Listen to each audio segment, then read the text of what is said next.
أعوذ بالله من الشيطان الرجيم بسم الله الرحمن الرحيم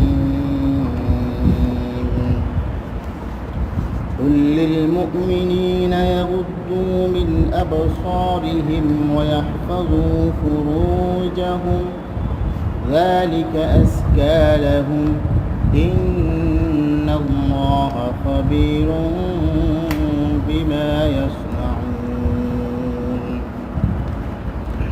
صدق الله العظيم আল্লাহ তাআলা বলছেন কুল হে নবী আপনি বলুন লিল মুমিনিনা মুমিনদেরকে ইয়াগুদ্দু তারা যেন নিচু করে রাখে, নামিয়ে রাখে, অবনমিত করে রাখে মিন আবসারিহিম তাদের নজরকে, তাদের দৃষ্টিশক্তিকে, ওয়াহফাযু ফুরুজাহুম এবং তারা যেন হেফাজত করে ফুরুজাহুম তাদের লজ্জাস্থানে, যালিকা আযকা লাহুম আর এটা তাদের জন্য অধিক উত্তম কাজ, লাহুম তাদের জন্য, ইন্নাল্লাহা খাবীরুম বিমা ইয়াসনাউন আর আল্লাহ তাআলা অবশ্যই নিশ্চয়ই খবর রাখেন বিমা ইয়াসনাউন তারা যা করে। শহীদি কাফেলা বাংলাদেশ ইসলামী ছাত্র শিবির কোন ওয়ার্ড? 33 নং দক্ষিণ ওয়ার্ডের মধ্যে যেটা আজকের এই সভ্যদারি প্রোগ্রাম না, সভ্যদারি প্রোগ্রাম তো আমাদের জীবনের জন্য খুবই গুরুত্বপূর্ণ প্রোগ্রাম, যেটাকে আমরা বলতে পারি আমরা প্রত্যেক দিন আত্মসমালোচনা করি। ছাত্র শিবিরের রিপোর্ট বইতে শেষের একটি কলাম আছে আত্মসমালোচনা, আছে না? আত্মসমালোচনা, আত্মসমালোচনা মানে কি? নিজের নফসকে নিয়ে সমালোচনা করা, আমার এই গত 24 ঘন্টার কাজের সমালোচনা করা। আর যে ব্যক্তি সমালোচনা করে নিজেকে সংশোধন করতে পারলো, বিশ্বনবী বলছেন কি কদ আফলাহা মান তাযাক্কা। কদ আফলাহা বলা হয়েছে সূরা আ'লাতে। কদ শব্দটি ব্যবহার হয় কোথায়? নিশ্চয়তার জন্য, যেখানে কোনো ডাউট নেই, কোনো সন্দেহ নেই। এরকম কোরআনে অসংখ্য আয়াতে কারিমা আছে, কদ আফলাহাল মুমিনুন আছে না? আবার সূরা শামসে বলা হয়েছে কদ আফলাহা মান যাক্কাহা। তো এই আত্মসমালোচনার, নিজেকে সংশোধন করবার জন্য সবচেয়ে উত্তম একটি ছাত্র শিবিরের প্রোগ্রাম হচ্ছে সভ্যদারি, রাতের গুজার হওয়া। এটা কোনো চারটিখানি কথা না। তো আমি আলহামদুলিল্লাহ জীবনে এরকম পেয়েছি ছাত্র সংগঠনে থাকা অবস্থায়, আর মুরব্বী সংগঠনে এরকম হয় মাঝে মাঝে সংখ্যা কম। তো আপনাদের সবাইকে আজকের এরকম চমৎকার প্রোগ্রামে আসার জন্য আমার পক্ষ থেকে অভিনন্দন জানাচ্ছি। এখানে মাদ্রাসায় পড়ুয়া আছেন কয়জন? আমাদের ছাত্র আছে একজন, মামুন না? তোমার নাম? মাদ্রাসায় পড়ুয়া, তোমার নাম কি? তুমি তো পড়েছো নাকি? দুইজন, তিনজন মাদ্রাসা ছাত্র, আর বাকিরা সব স্কুল ব্যাকগ্রাউন্ড না? আচ্ছা, তাহলে আমি আজকে আপনাদের সাথে যে কথাগুলো বলবো, যদি আমাদের জন্য কিছু কথা নতুন হয় তাহলে সেটি নোট ডাউন করলে আমাদের জীবনে কাজে লাগবে। কারণ আজকে আমাদের আব্দুর রহমান ভাই এখানে আছেন, আগামী দিন আপনাদের মতো লোকেরাও কি আবার এই সারিতে এই কাতারে আসতে হবে কি হবে না? হবে। এই জন্য আমাদের জন্য যে কথাগুলো আমরা নতুনভাবে পাবো, আমরা সবাই সব কিছু আমাদের মেমোরিতে রাখতে পারবো না, কিছু কথা আমরা নোট ডাউন করার চেষ্টা করব এবং সবার মনোযোগ আকর্ষণ করছি ইনশাআল্লাহ। তো আমাদের আজকের এই আয়াতের যে আয়াতটা আমি তেলাওয়াত করলাম, এই আয়াতটি হচ্ছে সূরা নূরের আয়াত, সূরাতুন নূর। এটি হচ্ছে কোরআনুল কারীমের 18 নম্বর পারায় অবস্থিত। সিরিয়ালের দিক থেকে এটি হচ্ছে 24 নম্বর সূরা। কত নম্বর সূরা? 24 নম্বর সূরা। আর আমি যে আয়াতে কারীমা আপনাদের সামনে তেলাওয়াত করেছি, অর্থ বলেছি, সে আয়াতের নাম্বার হচ্ছে 30। সে আয়াতের নাম্বার কত? 30। সূরা নূর আমাদের জীবনের জন্য অনেক অনেক গুরুত্বপূর্ণ। এই সূরাটি হচ্ছে মাদানী সূরা। এই সূরার মোট আয়াত সংখ্যা হচ্ছে 64। এই সূরাতে রুকু আছে 9টি। আই রিপিট দ্যাট, সূরাটি হচ্ছে মাদানী, সূরার সিরিয়াল নাম্বার 24, আয়াত সংখ্যা 64, রুকু সংখ্যা 9। আমরা যে আয়াত তেলাওয়াত করেছি আয়াতের নাম্বার হচ্ছে 30, সূরাতুন নূর। এটাকে নামকরণ কেন করা হলো? কুরআনুল কারীমে মোট সূরার সংখ্যা কত? 114টি। আল্লাহ তাআলা সেই সূরার কোনো না কোনো আয়াতের মধ্যে সেই সূরার নামটা দিয়ে দিয়েছেন। এইরকম সংখ্যায় বেশি, তবে কিছু কিছু সূরা আবার সেরকম নাই। যেমন সূরাতুল ইখলাস, সূরাতুল ইখলাসের মধ্যে ইখলাস কথাটা আছে নাই, সেটার দৃষ্টিভঙ্গি বিষয়বস্তুর সাথে মিলিয়ে আল্লাহ তাআলা সেখানে সূরার নাম রেখেছেন। তবে আমরা যে সূরা আজকে আলোচনা করছি সেই সূরার 35 নম্বর আয়াতে আল্লাহ তাআলা বলছেন আল্লাহু নূরুস সামাওয়াতি ওয়াল আরদ। এই 35 নম্বর আয়াত নূর থেকে আল্লাহ তাআলা সূরাটির নামকরণ করেছেন। কি নাম? সূরা নূর। এই 35 নম্বর আয়াতটা আপনারা পড়ে দেখবেন। এখানে আল্লাহ তাআলা কেমিস্ট্রির কথা বলেছেন, এখানে আল্লাহ তাআলা সায়েন্সের কথা বলেছেন। এই আয়াতটা পুরাটা পড়লে বুঝতে পারবেন। কোরআনের মধ্যে বিজ্ঞান আছে না, এটা হচ্ছে বিজ্ঞানের উদাহরণ দেওয়ার জন্য 35 নম্বর আয়াতটি আমাদের জন্য যথেষ্ট। রাসূলুল্লাহ সাল্লাল্লাহু আলাইহি ওয়াসাল্লাম তিনি বলেছেন, আমরা সাল্লাল্লাহু আলাইহি ওয়াসাল্লাম বলবো না, তিনি বলেছেন যে তোমাদের পারিবারিক জীবন, দাম্পত্য জীবন, সামাজিক জীবনের মধ্যে ঝগড়া হয়, ফ্যাসাদ হয়, বিশৃঙ্খলা হয় কি হয় না? সেগুলো থেকে তোমাদের সংশোধন করবার জন্য, সেই জীবনকে উন্নত করবার জন্য তোমরা নারীদেরকে 3টি সূরা পড়তে বলো। কয়টি সূরা? একটি হচ্ছে সূরাতুন নিসা, আরেকটি হচ্ছে সূরাতুন নূর, আরেকটি হচ্ছে সূরাতুল আহজাব। আমরা এই সমাজে যারা বসবাস করছি, আমরা সবাই পুরুষ না, আমাদের অর্ধেক কি নারী, কোনো কোনো জেলায় অর্ধেকের চেয়েও বেশি। তবে তারা হচ্ছে আমাদের জীবনের অংশ। নারী ছাড়াই পৃথিবী কল্পনা করা যায় না। কারণ আমরা যারা এখানে এসেছি প্রত্যেকেই আমাদের সূত্র, আমাদের অতীত কি নারী, আমাদের প্রত্যেকের মা হচ্ছে কি নারী। সুতরাং নারী ছাড়া কল্পনা করা যায় না। কোনো কোনো জায়গায় আমরা বলে থাকি এই সমাজের ফিতনার কারণ হচ্ছে নারী। তবে পুরুষের জীবনকে যদি সুন্দর করা যায়, পুরুষের জীবনকে যদি উন্নত করা যায়, করতে হয়, তাহলে কোনো কোনো ক্ষেত্রে 3টি জিনিস থেকে আমাদেরকে বেঁচে থাকতে হবে। সেটি হচ্ছে, একটা হচ্ছে নারী, অর্থ। আচ্ছা, আজকের এই সূরার প্রেক্ষাপট কি, কেন এই সূরাটি বা এই আয়াতটি আমরা আপনাদের সামনে তেলাওয়াত করেছি? মূলত আমাদের এই 30 নম্বর আয়াতের মূল প্রতিপাদ্য বিষয় হচ্ছে পর্দা। মূল বিষয় কি? পর্দা। যদিও এই আয়াতের মাধ্যমে পর্দার বিধানগুলো, পর্দার হুকুমগুলো কার্যকরী না, এটা হচ্ছে বিশেষ করে স্পেশালি আজকে আমরা যারা এখানে উপস্থিত পুরুষ, আমাদের জন্য এই আয়াতটি শিক্ষা। তবে পর্দার বিধান নাযিল হয়েছে এই সমসাময়িক সময়ে, বিশেষ করে সূরাতুল আহজাবের 59 নম্বর আয়াত, সূরাতুল আহজাবের 30 নম্বর আয়াত, সূরাতুল আহজাবের 31 নম্বর আয়াত, সে আয়াতগুলো নাযিল হয়েছে। সময়কাল ছিল 3য় হিজরি থেকে 5ম হিজরির সময়।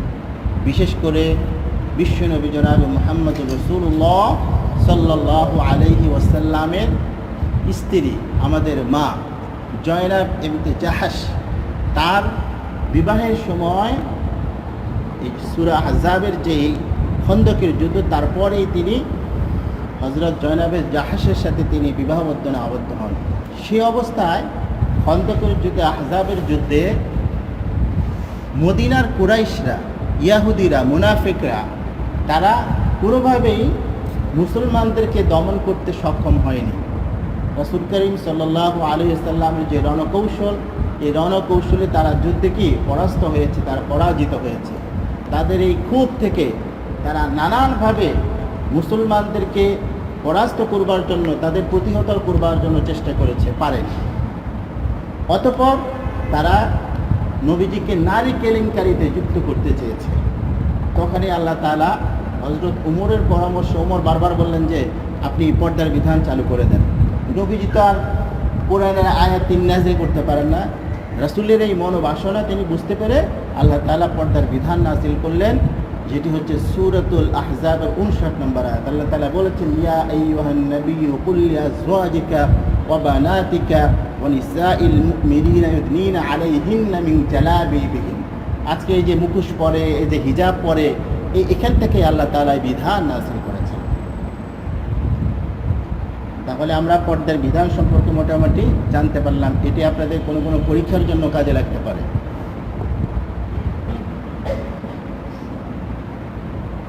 তবে আজকে আমরা যে সূরাটি তেলাওয়াত করেছি, সূরাতুন নূর, এই সূরাটি যে সমস্ত কারণে নাজিল হয়েছে, জেনার বিচার কি হবে, তারপরে বিশেষ করে আমাদের উম্মাহাতুল মুমিনিন হযরত আয়েশা সিদ্দিকা রাদিয়াল্লাহু তাআলা আনহা এর সম্পর্কে ইফকের একটি ঘটনা ঘটেছিল। আল্লাহ তাআলা সরাসরি কুরআনুল কারীমে বিশেষ করে 3 জন নারী সম্পর্কে সরাসরি আল্লাহ তাআলা বিধান নাজিল করেছেন। তারা ছিল মুজিজা পৃথিবীতে। একজন হচ্ছে হযরত মারইয়াম আলাইহিস সালাম, তার কোনো স্বামী ছিল না। তার যখন সন্তান হলো, তখন সমাজের মধ্যে তিনি যখন সন্তানকে নিয়ে আসলেন, সবাই তাকে অপবাদ দিচ্ছিল। তখন তার কোলে যে শিশুটি, ওয়ালা ইন্নী আব্দুল্লাহ, আল্লাহ তাআলা সেই শিশু অবস্থায় তার জবান খুলে দিলেন যে আমি হচ্ছে আল্লাহর বান্দা। তখন মানুষ বলল, না, এটা এক আশ্চর্যজনক ঘটনা। এর পিতা না থাকলেও আল্লাহ তাআলা একে জবান দিয়ে বলেছেন এর মা সত্যি মা। আরেকজন হচ্ছেন হযরত ইউসুফ আলাইহিস সালাম।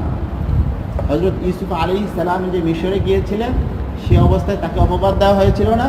সে অবস্থায় আল্লাহ তাআলা একটি শিশুর জবান খুলে দিয়ে তাকে সেই অপবাদ থেকে তাকে মুক্ত করেছিলেন।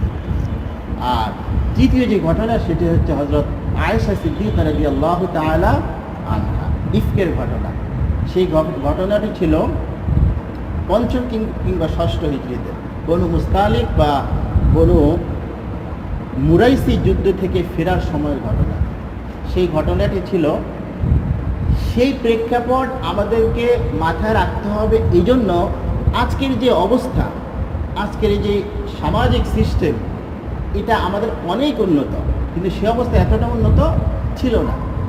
ছোটোখাটো একটা যদি মেথাল আমরা দেই, আমি আমার বয়সে আমরা দেখেছি যখন আমাদের আত্মীয় স্বজন কারো বিয়ে শাদী হতো, তখন তারা সেই বাড়ি থেকে স্বামীর বাড়ি থেকে, বাবার বাড়ি থেকে স্বামীর বাড়িতে তারা কিভাবে যেত?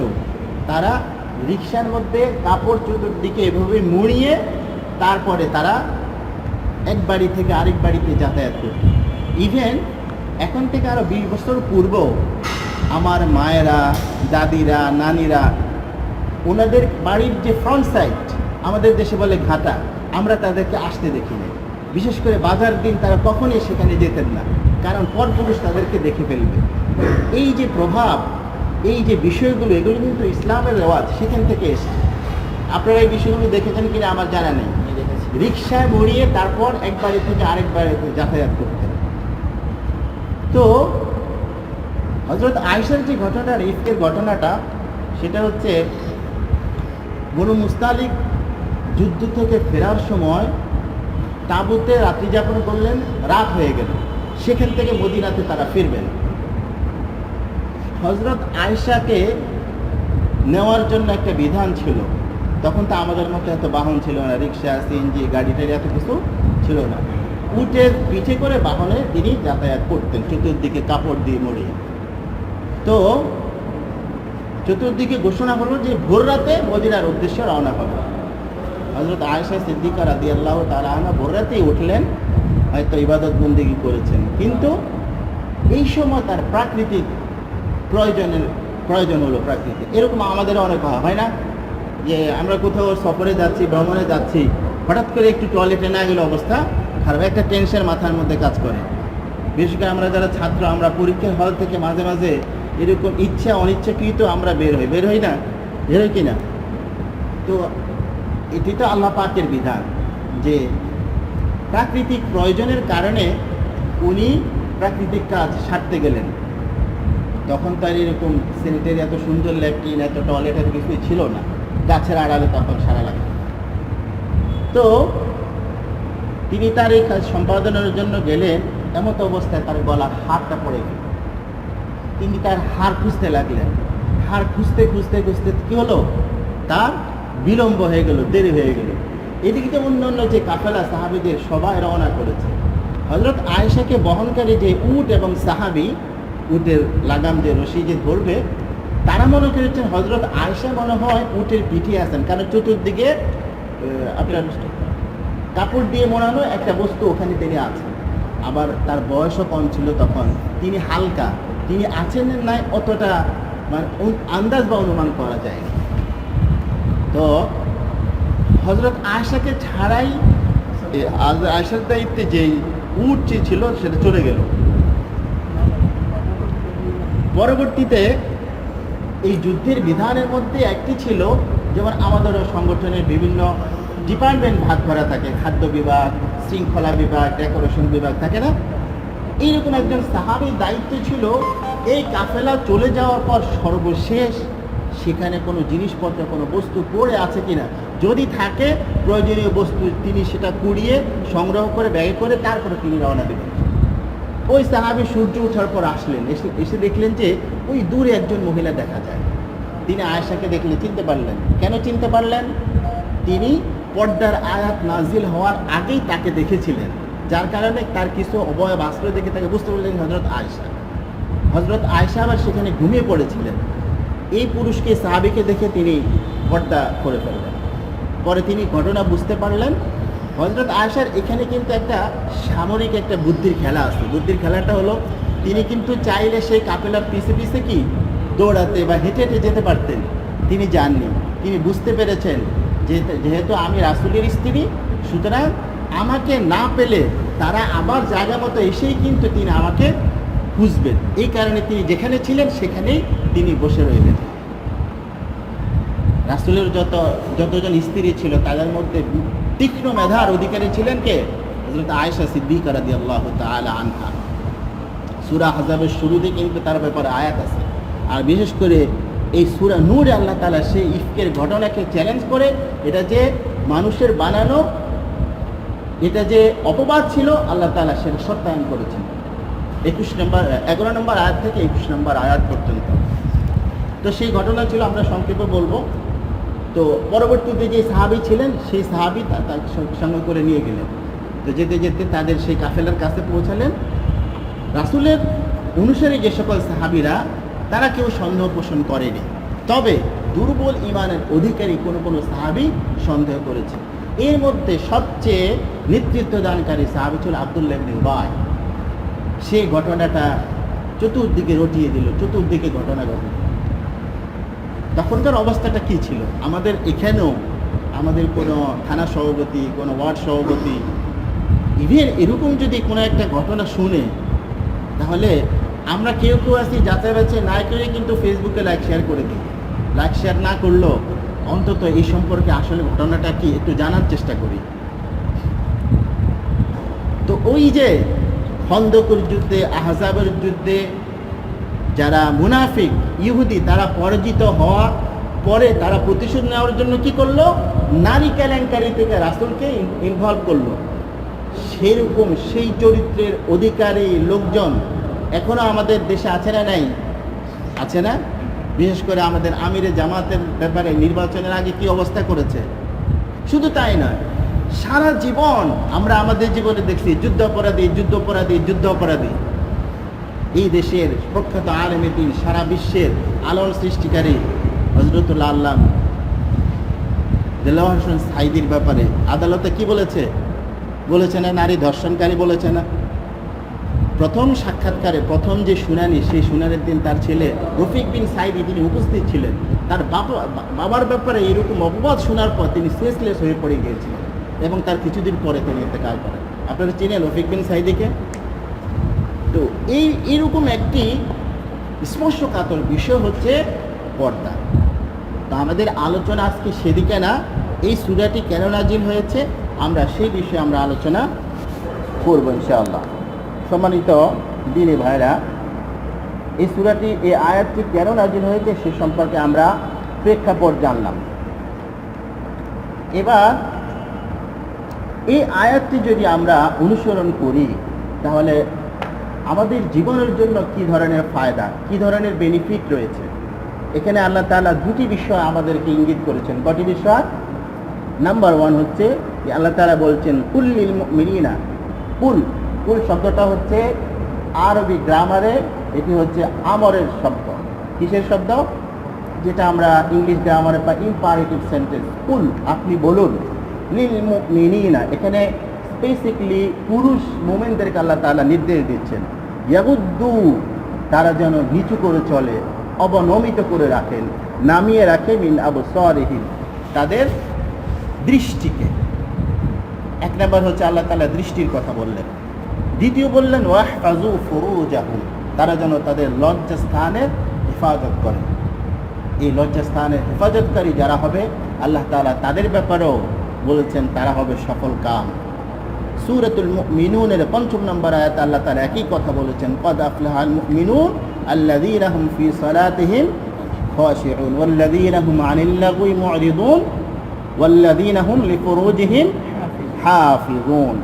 সূরাতুল মাআরিজ ২৯ নম্বর পারায়ও আল্লাহ তাআলা একই কথা বলেছেন ওয়াল্লাযীনা হুম লিফুরুজিহিম হাফিজুন। তো আমরা এদিক থেকে বুঝতে পারলাম মুমিনের সফলতার জন্য লজ্জাস্থানের হেফাজত করা এটা হচ্ছে মুমিনের অন্যতম দায়িত্ব, অন্যতম কর্তব্য।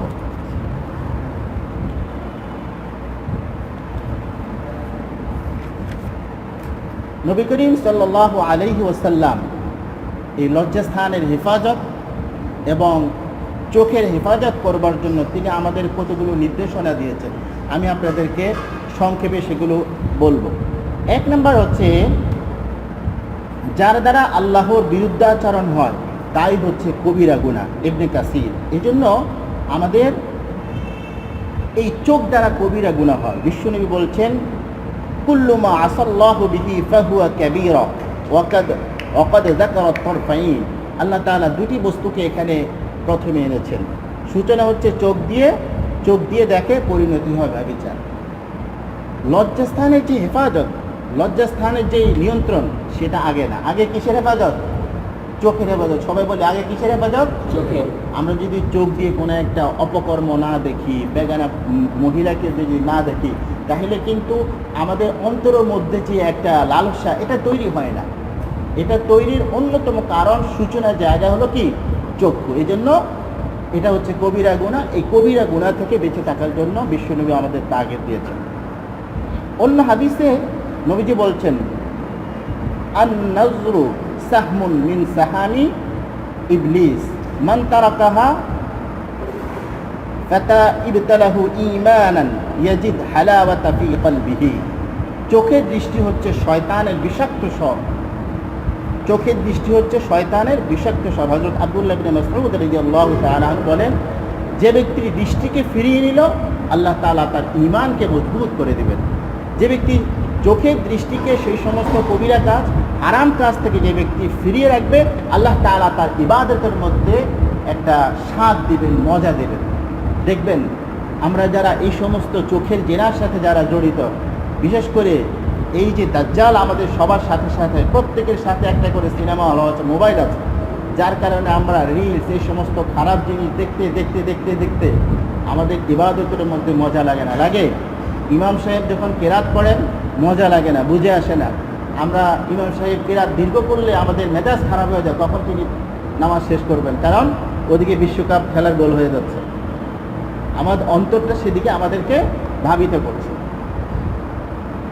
আমরা কোরআন তেলাওয়াত করি হয়তো রিপোর্ট রাখার জন্য, কিন্তু এটা বুঝে আসে না আমাদের এই সমস্ত কারণে। এরপরে হযরত জারির ইবনে আব্দুল্লাহ রাদিয়াল্লাহু তাআলা আনহু বলেন, সহিহ মুসলিমের বর্ণনা পাওয়া যায় ইচ্ছা ছাড়াই কোনো বেগানা নারীর প্রতি দৃষ্টি পড়লে দৃষ্টি ফিরিয়ে নাও, ইচ্ছা ছাড়াই, অনিচ্ছাকৃত।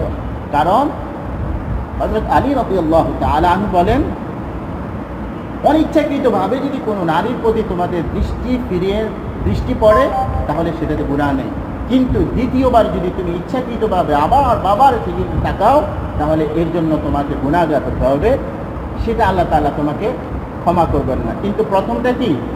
ক্ষমার যোগ্য। সে আয়েশা রাদিয়াল্লাহু তাআলা আনহা একখানা বিখ্যাত হাদিস, এটা অনেকেরই জানা আছে হয়তো। আয়েশা রাদিয়াল্লাহু তাআলা আনহা বলছেন, আন আয়েশাতি ইয়াকি ওয়া মুহাক্কারাতিজ যুনুব, ইয়াকুম ওয়া মুহাক্কারাতিজ যুনুব ফাইন্নাহুন্না ইয়াজতামিউনা আলা আর-রাজুলি হাত্তা ইয়াহলিকু। নবীজি বলছেন আয়েশাকে, ও আয়েশা, ছোট ছোট গুনাহ থেকে তুমি নিজেকে বিরত রাখো, ছোট ছোট গুনাহ থেকে বেঁচে থাকো, কারণ এক সময় এই সমস্ত ছোট গুনাহ করতে করতে করতে করতে তোমার অন্তরের মধ্যে সাহস জাগ্রত হয়, তখন এই অন্তর তোমাকে কি করে? ধ্বংসের দিকে নিয়ে যায়। আপনি দেখবেন ছোটোখাটো একটা আপনি গুনাহ করেছেন, আর কি মাপ চেয়ে আল্লাহর কাছে তওবা করে কাটিয়ে দিব, মাপ চেয়ে আমি সেটা আল্লাহর কাছ থেকে মাপ করিয়ে নিব। এই জাতীয় চিন্তা, এই জাতীয় মনোবাসনা, এই জাতীয় চিন্তা যখন মনে লালিত হয়, তখন কিন্তু আমরা বড় গুনাহের দিকে ধাবিত হই। কথা ঠিক না ব্যাঠিক? আপনি মোবাইলে কোনো একটা খারাপ কিছু দেখেছেন, তখন মনে এইরকম ইচ্ছা জাগ্রত হয় যে আমিও এইরকম একটা কিছু করি। আবু সাঈদ খুদরি রাদিয়াল্লাহু তাআলা আনহু থেকে বর্ণিত, তিনি বলেন, রাসূল করিম সাল্লাল্লাহু আলাইহি ওয়াসাল্লাম বলছেন, তোমরা পথের উপর বসা থেকে বিরত থাকো, তোমরা পথের উপর বসা থেকে বেঁচে থাকো। পথের রাস্তার হক হলো, সাহাবীরা জিজ্ঞেস করলেন, ইয়া রাসূলুল্লাহ, পথের কি আবার কোনো হক আছে নাকি? নবীজি বললেন, হ্যাঁ, পথের হক আছে। নবীজি বললেন, তোমরা 4টি কাজ করবে। নাম্বার 1 হচ্ছে তোমরা দৃষ্টিকে নিচু করে রাখবে। দ্বিতীয় নাম্বার হচ্ছে সালামের জবাব দিবে। তৃতীয় কাজ হচ্ছে সৎ কাজের আদেশ দিবে। এবং চতুর্থ কাজ হচ্ছে তোমরা মন্দ কাজ থেকে তোমরা মানুষকে বিরত রাখবে, নিষেধ করবে। এই হাদিসটি পাওয়া যায় ফাতহুল বারি 134 নম্বর হাদিস। হযরত আবু উমামা রাদিয়াল্লাহু তাআলা আনহু থেকে বর্ণিত, তিনি বলেন, নবী করিম সাল্লাল্লাহু আলাইহি ওয়াসাল্লাম বলেছেন, তোমরা আমাকে 6টি জিনিসের গ্যারান্টি দাও। কয়টি জিনিসের? 6টি জিনিসের তোমরা আমাকে গ্যারান্টি দাও, নিশ্চয়তা দাও। যদি 6টি জিনিসের গ্যারান্টি আমাকে দিতে পারো, তাহলে আমি তোমাদেরকে জান্নাতের গ্যারান্টি দেব। সুবহানাল্লাহ। এই 6টি জিনিসের 1 নাম্বার হচ্ছে তোমরা কথা বলার সময় মিথ্যা বলবে না। 1 নাম্বার কি? কথা বলার সময় মিথ্যা বলবে না। 2 নাম্বার হচ্ছে আমানতের খেয়ানত করবে না। 3 নাম্বার হচ্ছে ওয়াদা ভঙ্গ করবে না। 4র্থ নাম্বার হচ্ছে তোমরা তোমাদের দৃষ্টিকে নিচু করে রাখবে। 5ম হচ্ছে তোমরা তোমাদের হাতকে জুলুম থেকে বাঁচিয়ে রাখবে। এবং সর্বশেষ হচ্ছে তোমরা লজ্জাস্থানের হেফাজত করবে। এর প্রথম 3টি আমরা পাই মুনাফিকের আলামতের মধ্যে, যে একজন মুনাফিক কাকে বলে, তার আলামত কি। আর নবীজি বলছেন, তোমরা যদি এই 6টি জিনিস থেকে বেঁচে থাকো, বেঁচে থাকার জন্য আমাকে গ্যারান্টি দিতে পারো, আমি তোমাদের কি কি জান্নাতের গ্যারান্টি দেব।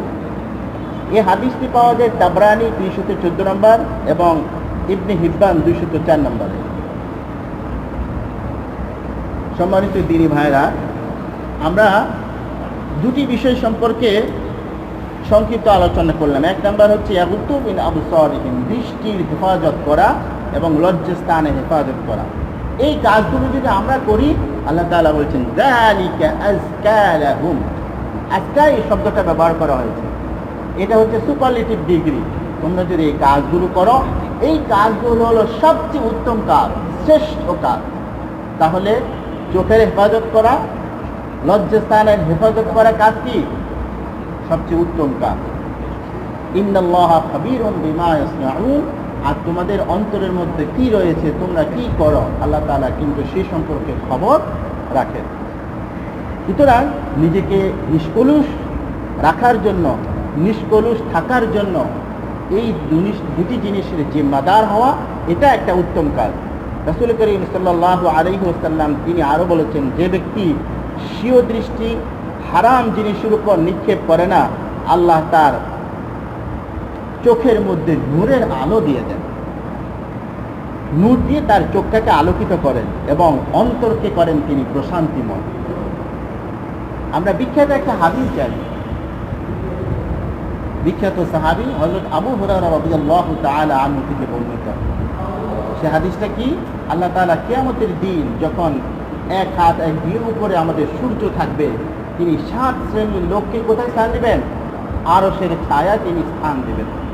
তার মধ্যে এক নাম হচ্ছে ইমামুন আদিলুন শাবুন নাশাআ ফি ইবাদাতিল্লাহি তাআলা। দ্বিতীয় হচ্ছে সেই যুবক যে একবার নামাজ আদায় করে আবার কখন নামাজের সময় হবে এটার জন্য অপেক্ষমান থাকে। এবং এরপরে যে নাম্বার সেটি হচ্ছে সেই পুরুষ, সেই আল্লাহ পাকের মুমিন যে কি করবে, যে তাকে কোনো নারী যদি কোনো খারাপ কাজের জন্য তাকে আহ্বান করে সে সেই খারাপ কাজ থেকে বিরত রাখবে। রাজুলুন দাআতু ইমরাআতুন যাতা মানসাবিন ওয়া জামালিন ফাকালা, তখন সে বলবে না, আমি তোমার এই জৌলুস, তোমার এই সৌন্দর্য আমাকে আকৃষ্ট করে না। ইন্নী আখাফুল্লাহ, আমি আল্লাহকে ভয় করি। আমি কাকে ভয় করি? আল্লাহকে ভয় করি। আল্লাহ তাআলা সেই অবস্থায় 7 শ্রেণীর লোককে তিনি কি করবেন? আরশের ছায়ায় স্থান দিবেন, তার মধ্যে সেই যুবক আছে। এরপরে যে হাদিসটি আমি আপনাদের সামনে উপস্থাপন করতে চাই, এটিও আমাদের অনেকেরই মুখস্থ আছে, শুধুমাত্র আমি আপনাদের সামনে স্মরণ করে দিতে চাই। নবী করিম সাল্লাল্লাহু আলাইহি ওয়াসাল্লাম তিনি বলছেন, মান ইয়াযমান লি মা বাইনা লিহইহি ওয়া মা বাইনা রিজলাইহি আযমানা লাহুল জান্নাহ। যে ব্যক্তি দুটি জিনিসের গ্যারান্টি আমাকে দিতে পারবে, জিম্মাদার হবে, সেই দুটি জিনিস কি? মা বাইনা লিহইহি, একটি হচ্ছে জিহ্বা, আর আরেকটি হচ্ছে মা বাইনা রিজলাইহি, আরেকটি হচ্ছে 2 পায়ের মধ্যখানে অবস্থিত, অর্থাৎ লজ্জাস্থানে যে ব্যক্তি গ্যারান্টি দিতে পারবে তার হেফাজতের, আযমানা লাহুল জান্নাহ, আমি তাকে জান্নাতের গ্যারান্টি দেব। সুবহানাল্লাহ ওয়া বিহামদিহি। এই হাদিসটি পাওয়া যায় সহিহ বুখারীতে 4474 নম্বর হাদিস। সম্মানিত দিনী ভাইরা, আজকে যে হাদিসগুলো আমরা শুনলাম নির্দিষ্ট একটি কোরআনের একটি আয়াতের উপর, সে হাদিস থেকে আমরা বুঝতে পারি আমাদের চক্ষুকে যদি আমরা হেফাজত করি, আমাদের লজ্জাস্থানকে যদি আমরা হেফাজত করি, তাহলে আমাদের চরিত্রের উন্নতি হবে। আমাদের চরিত্রের কি হবে? উন্নতি হবে। আমরা এখনো ছোট বয়স, এখানে যারা আছি 20 বছর 25 বছর এরকম, এই বয়সে আমরা তরুণ যুবক। সুকান্ত ভট্টাচার্যের সে 18 বছর বয়সের কথা, সে কবিতার কথা আমরা অনেকেই জানি, হয়তো সবাই পড়ে নাই। এই বয়সটা হচ্ছে এমন বয়স, মন যা আছে তাই আমরা করি, ঠিক না? কিন্তু এই বয়সের যে ইবাদত, এটা আল্লাহ পাকের কাছে সবচেয়ে গ্রান্টেড, এটা গৃহীত হয়।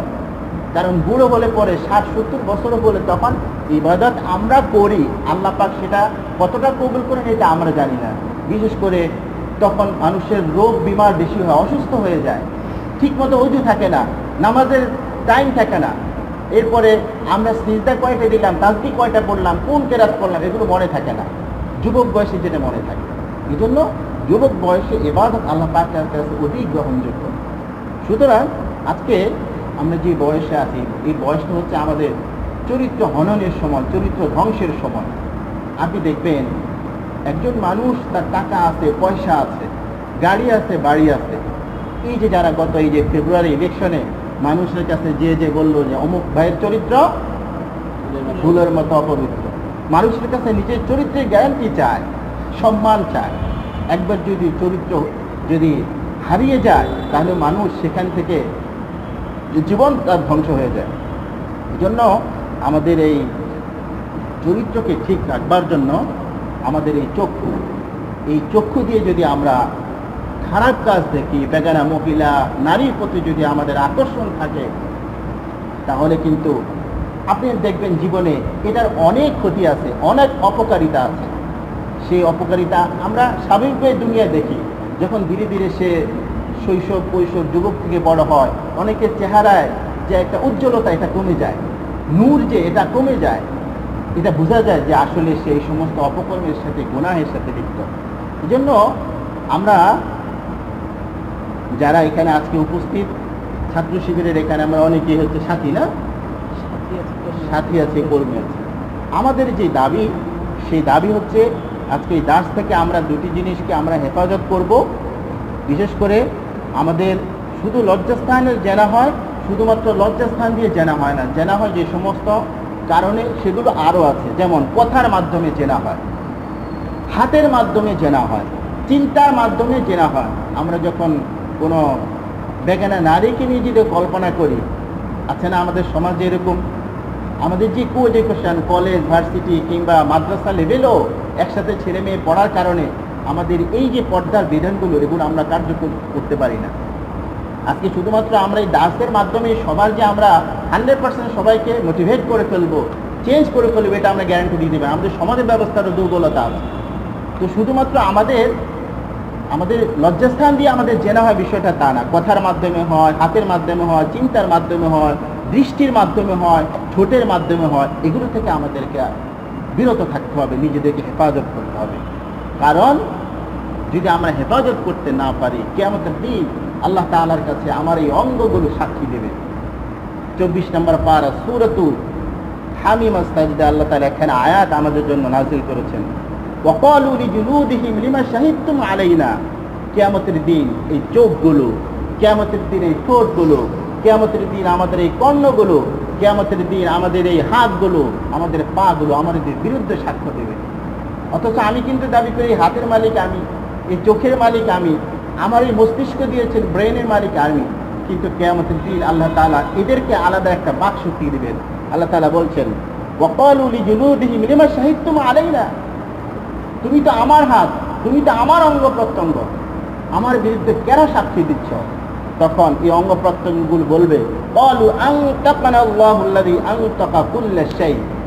প্রত্যেক সৃষ্টিকে তিনি যে বাকশক্তি দিয়েছেন আল্লাহ, সেই আল্লাহ তাআলা আমাকে বাকশক্তি দিয়েছেন। ওয়া খালাকাকুম আউওয়ালা মাররা। তিনি প্রথমে আমাদেরকে সৃষ্টি করেছেন, আবার তার দিকে আমাদেরকে ফিরে আসতে হয়েছে।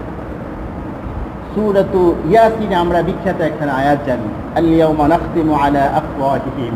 কিয়ামতের দিন, সেই দিন তাদের জবানগুলোকে বন্ধ করে দেওয়া হবে।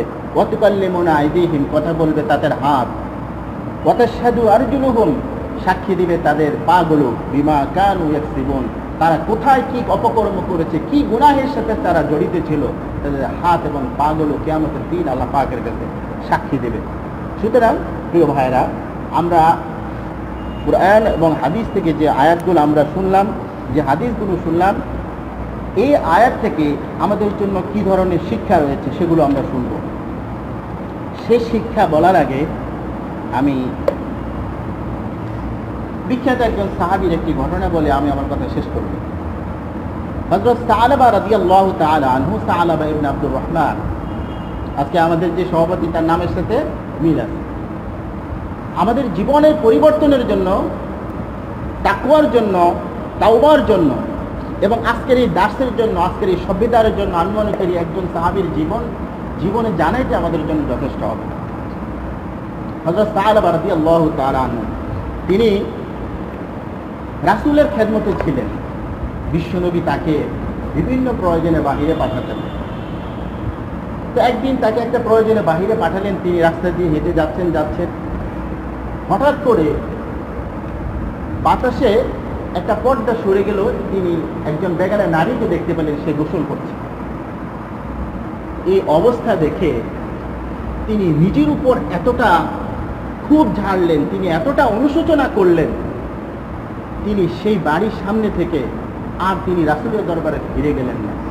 তিনি মনে মনে অনুশোচনা করলেন যে আমি রাসূলের এমন একজন বিশ্বস্ত সাহাবী, আমি যদি আবার রাসূলের দরবারে ফিরে যাই, নিশ্চয়ই আমি যাওয়ার আগে যদি তার কাছে আল্লাহ পাকের ওহী নাজিল হয়ে যায় যে তোমার বিশ্বস্ত সাহাবী এরকম একটি গুনাহের সাথে জড়িত হয়ে গিয়েছে। হযরত সাআলাবা তিনি রাসূলের দরবারে ফিরে গেলেন না। তিনি নিজেকে মনে করলেন যে আমি এখনই নিজেকে ধ্বংস করে দেই। তিনি সেখান থেকে হাঁটতে হাঁটতে একেবারে অজানা গন্তব্যে তিনি ছুটলেন। তো পরবর্তীতে ঘটনা জানা যায়, তিনি এক সীমান্ত পাদদেশে গিয়ে একটি গুহার মধ্যে আশ্রয় নিলেন এবং সেখানে দিন রাত তিনি কাঁদতে তিনি বুক ভাসিয়ে ফেললেন যে আমার দ্বারা এরকম একটি গুনাহ হয়ে গিয়েছে। পরবর্তীতে রাসূলের কাছে খবর আসলো যে সাহাবী সাআলাবা কোথায়। তাকে খুঁজতে লাগলো, খুঁজতে কোথাও পাওয়া গেল না। তিনি হযরত ওমরকে অর্ডার করলেন, যাও তাকে যেখানেই পাও সেখান থেকে তাকে খুঁজে নিয়ে আসো। তো এইরকম তাকে খুঁজতে মানুষের কাছে জিজ্ঞাসা করতে ওই সীমান্ত পাদদেশে গিয়ে এক রাখালের কাছে জানলেন যে আমরা এইরকম এক যুবককে দেখি রাতের বেলা সে বের হয় আর কাঁদতে থাকে, সে তো ওই রকম একটা গুহার মধ্যে থাকতে পারে। অতঃপর হযরত ওমর সেই গুহার মধ্যে গেলেন, গিয়ে দেখলেন সেই সাহাবী কাঁদতেছে। অতঃপর তাকে ধরে নিয়ে আসলেন। তিনি বললেন যে, কি আমার সম্পর্কে কোনো রাসূল তোমাদেরকে বলেছে, আমার সম্পর্কে কি কোনো নালিশ করেছে? বা সেটা আমরা বলতে পারবো না, তিনি পাঠিয়েছেন তোমাকে নিয়ে যাওয়ার জন্য। হযরত সাহাবাকে সাথে করে নিয়ে গেলেন। হযরত ওমরের কাছে হযরত সাহাবা রিকোয়েস্ট করলেন যে, তোমরা আমাকে স্বাভাবিক অবস্থা রাসূলের দরবারে হাজির করবা না, আমাকে মদিনাতে যখন নামাজ হয় সেই নামাজরত অবস্থায় তোমরা আমাকে হাজির করবা। হযরত সাহাবা সেই নামাজের অবস্থায় তিনি হাজির হলেন। রাসূল করিম সাল্লাল্লাহু আলাইহি ওয়াসাল্লাম তিনি নামাজের ইমামতি করছিলেন, তিনি নামাজের মধ্যে তিলাওয়াত করছেন। যখন জাহান্নামের আয়াত আসলো তখন হযরত সাহাবা রাদিয়াল্লাহু তাআলা আনহু জাহান্নামের আয়াত শুনে তিনি বেহুশ হয়ে পড়লেন, সেন্সলেস হয়ে পড়লেন। অতঃপর সাহাবীরা বুঝতে পারলো যে এখানে কিছু একটা ঘটনা ঘটেছে। নামাজ শেষে রাসূলের কাছে খবর পৌঁছালো, নবীজি আসলেন। নবীজি এসে তাকে সুস্থ করার চেষ্টা করলেন। নবীজি হযরত সাহাবাকে নিজের রানের মধ্যে তাকে কাত করে শোয়ালেন। এরপরে নবীজি তাকে দোয়া পড়ে যখন ফু দিলেন, কিছুক্ষণ পর তার জ্ঞান ফিরে আসলো। এর কিছুক্ষণ পরে তিনি ইন্তেকাল করলেন। ইন্না লিল্লাহি ওয়া ইন্না ইলাইহি রাজিউন। রাসূলুল্লাহ সাল্লাল্লাহু আলাইহি ওয়াসাল্লাম সর্বশেষ তাকে দাফন করলেন, দাফন করতে নিয়ে গেলেন। তিনি খুব সতর্কভাবে রাস্তায় কদম দিচ্ছিলেন, রাস্তায় হাঁটছিলেন। তখন সাহাবীরা জিজ্ঞেস করলেন, ইয়া রাসূলুল্লাহ, আপনি এত সতর্কভাবে কেন হাঁটছেন? তখন রাসূলুল্লাহ সাল্লাল্লাহু আলাইহি ওয়াসাল্লাম জবাব দিলেন যে, তোমরা তো জানো না, তার সামান্য একটি গুনার কারণে তার অন্তরে যে অবস্থা, এটি আল্লাহ পাক জানেন। আল্লাহ তাআলা আমার কাছে ওহী পাঠিয়েছেন, আল্লাহ তাআলা তাকে মাফ করে দিয়েছেন। এবং এত পরিমাণ সাহাবী তার জানাজা, এত পরিমাণে ফেরেশতারা উপস্থিত হয়েছে, তোমরা সচক্ষে সেটা দেখো না, যাতে করে কোথাও বেয়াদবি না হয়ে যায়। এটা একটা বিখ্যাত ঘটনা। তবে এটার রেওয়ায়াতটা, প্রসিদ্ধ রেওয়ায়াতটা আমি এখনো পাইনি। যদি পাই আপনারা খুঁজবেন। হযরত সালাবা ইবনে আব্দুর রহমান রাদিয়াল্লাহু তাআলা আমাদের তাওবার জন্য, আমাদের গুনাহ থেকে বেঁচে থাকার জন্য এই ঘটনাটা আমাদের জীবনে মোড় ঘোরার জন্য যথেষ্ট। তো প্রিয় ভাইরা, আজকের দাস থেকে আমরা কি কি শিখলাম আমি আপনাদেরকে এগুলো বলবো, শিক্ষাগুলো বলবো। যদি আমরা আমাদের চোখের হেফাজত করতে পারি, লজ্জাস্থানের হেফাজত করতে পারি, তাহলে শিক্ষা হলো আমরা ঈমানি মিষ্টতা পাবো, অন্তরের স্বাদ লাভ করব। এটা হচ্ছে 1 নম্বর শিক্ষা। 2 নম্বর হচ্ছে অন্তরে আল্লাহ তাআলা নূর সৃষ্টি হবে। 3 নম্বর হচ্ছে চরিত্র লজ্জাস্থানের হেফাজত হবে। 4 নম্বর হচ্ছে শয়তানের প্ররোচনা থেকে আমরা মুক্তি পাবো। 5 নম্বর হচ্ছে অন্তরে প্রশান্তি ও একাগ্রতা জাগ্রত হবে। 6 নম্বর হচ্ছে চেহারা ও অবয়বে উজ্জ্বলতা তৈরি হবে। 7 নম্বর হচ্ছে জাহান্নাম থেকে আমরা কি পাবো? মুক্তি পাবো। এবং সর্বশেষ হচ্ছে আল্লাহ তাআলা নবী আমাদেরকে তিনি জান্নাত প্রাপ্তির নিশ্চয়তা দিয়েছেন। তা আসুন আমরা আজকে সূরাতুন নূরের 30 নম্বর আয়াত থেকে আমরা কোরআন হাদিসের ভিত্তিতে যে কথাগুলো শুনলাম, আমাদের চরিত্রকে উন্নত করবার জন্য, বিশেষ করে ইসলামী ছাত্র শিবিরের কর্মী যারা, কর্মী থেকে শপথের কর্মী, আরও শপথের কর্মী হওয়ার জন্য আমাদের এইরকম উন্নত চরিত্র গঠন করা দরকার আছে না নাই? আমরা যখন সংগঠনে যোগ দিয়েছি, বিশেষ করে আমি যখন সাথী ছিলাম, তখন কিন্তু আমাদেরকে ক্লাস 4-এর উপরে বাচ্চাদেরকে টিউশনি করতে দিত না। এটা সংগঠনের একটা সেন্ট্রাল ডিসিশন ছিল। সুতরাং আমরা যদি আমাদের চরিত্রকে সত্যিকার অর্থে, আপনি রাস্তা দিয়ে চলছেন, আপনার শয়তান আপনাকে ধোঁকা দিতে পারে, কিন্তু নিজেকে বিরত থাকবেন, দেখবেন যে আপনার ঈমান মজবুত হবে এবং যে সমস্ত শিক্ষার কথাগুলো বলা হলো এগুলো আপনার জীবনে তৈরি হবে। আসুন আমরা নিজেদের উন্নত চরিত্র গঠন করবার জন্য এই আয়াতের আলোকে নিজেদেরকে তৈরি করি। আল্লাহ তাআলা যেন আমাকে সহ আমাদের সবাইকে এইরকম আল্লাহ পাকের প্রিয় বান্দা হওয়ার, জাহান্নাম থেকে মুক্তি নিয়ে জান্নাতের পথে প্রতীক হওয়ার তৌফিক দান করেন। আমা আলাইনা ইল্লাল বালাগ। আসসালামু আলাইকুম ওয়া রাহমাতুল্লাহি ওয়া বারাকাতুহু।